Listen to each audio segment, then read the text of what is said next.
2026 ADC নির্বাচনে আমরা প্রায় 2,18,000 প্রায় 28% ভোট পেয়েছি।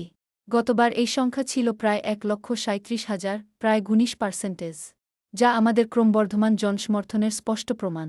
ভারতীয় জনতা পার্টি সবসময় সংগ্রামের মধ্য দিয়েই এগিয়ে চলেছে। একসময় গোটা দেশে আমাদের মাত্র 2 জন সাংসদ ছিলেন, আর আজ আমরা কেন্দ্রের সরকার পরিচালনা করছি এবং দেশের প্রায় 18টি রাজ্যে আমাদের দেশ সরকার রয়েছে। যখনই কোনো ইলেকশন হয় তখন আমরা তো জেতার আশা নিয়ে ইলেকশনে যাই, ঠিক না? এবং আমাদের কনফিডেন্সও ছিল এই প্রথম ভারতীয় জনতা পার্টি যেভাবে জনজাতি অধ্যুষিত এলাকায় গ্রামে গ্রামে কিন্তু আমাদের সংগঠন কিন্তু পৌঁছে গেছে সেখানে, যেটা আগে কোনোদিন আমাদের সম্ভব হয়নি। আর যারা আঞ্চলিক দলগুলো আছে এতদিন ধরে, আপনি দেখবেন যে এতদিন ধরে ওদের ধ্যান ধারণা যে আঞ্চলিক দলগুলো এডিসি চালাবে, বাইরের কাউকে দেবে না আসতে। তো সেই জায়গায় দাঁড়িয়ে আমরা কিন্তু ভিতরে আমরা ঢুকতে পেরেছি, আমরা কাজ করতে পেরেছি, আমাদের যারা কার্যকর্তা ওদেরকে সাহস জুগিয়েছি।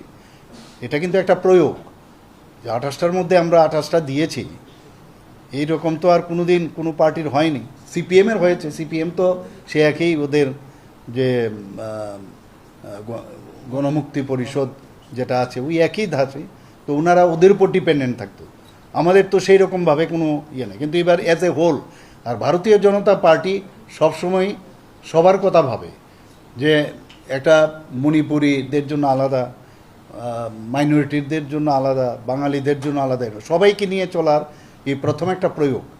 সেখানেও আপনিই বললেন যে এইরকম একটা অবস্থার মধ্যেও আমরা যেখানে 2,18,000 ভোট পেয়েছি আমরা, এমন না কিন্তু যে জনজাতিদের আমরা ভোট পাইনি, যেখানে গত বছর আমরা 1 লাখ ভোট পেয়েছি। তো এখানে বুঝতে হবে আজকে কোন জায়গায় নেই, এমন বহু জায়গায় আছে শূন্য। আগে বিজেপির মাত্র 2টো সিট ছিল আজকে লোকসভায়, সেখান থেকে আজকে কোন জায়গায় চলে এসেছে।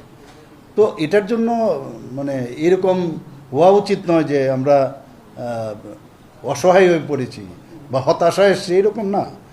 আমাদের জারি থাকবে। আমাদের হয়তোবা এখনও জনজাতি গোষ্ঠীর সবাইকে আমরা বুঝাতে পারিনি, একটা সময় আসবে হয়তোবা বুঝবে। 4টা সিট তো আমরা পেয়েছি। এত বড় পার্টি ছিল কমিউনিস্ট, কত বড় পার্টি। আগে বলতো পাহাড় যার ক্ষমতা তার, সমস্ত ত্রিপুরাই তার।